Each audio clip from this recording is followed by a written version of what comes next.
Saakashvili a été arrêté samedi après son retour d'un exil de plusieurs années en Ukraine.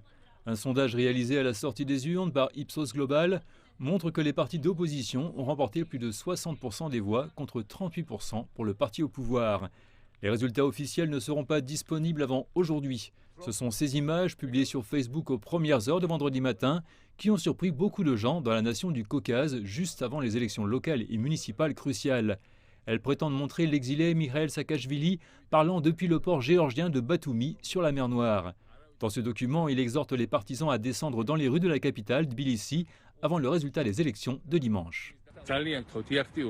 Je vous le demande, soyez actifs. Je suis avec vous non seulement moralement, mais je suis aussi physiquement ici, à Batoumi, Koutaïssi, Tbilissi, et je vous rejoindrai à Tbilissi les 2 et 3 octobre. Je compte sur vous. Quelques heures plus tard, des images sont apparues montrant un Saakashvili souriant, menotté et emmené par la police dans la ville de Roustavi, au sud de la capitale.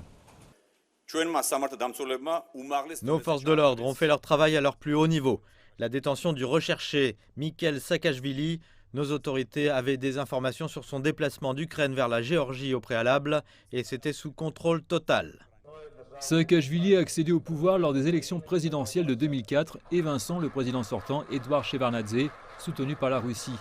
Il a dirigé le pays jusqu'en 2013, mais son gouvernement a été entaché d'accusations d'actes répréhensibles.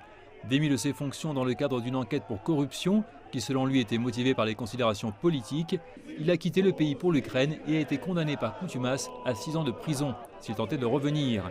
Bien qu'il reste une figure de division, le mouvement national uni de Saakashvili commande toujours un public fidèle en Géorgie. Ces élections municipales sont considérées comme un référendum sur la coalition au pouvoir Georgian Dream, avec des élections législatives anticipées possibles si le parti n'obtient pas la majorité nécessaire. Il va commencer à rallier les gens et je pense qu'il est la personne qui peut rallier les gens car il en a des milliers et je suis sûr que des dizaines de milliers ou des centaines de milliers d'adeptes très dévoués. L'UNM, le Mouvement National Uni, vote. La plupart de ces votes se composent de ses électeurs personnels. Donc je pense qu'il est très réaliste de s'attendre à ce qu'il galvanise les foules et rassemble plus de gens que l'opposition n'a jamais réussi à le faire.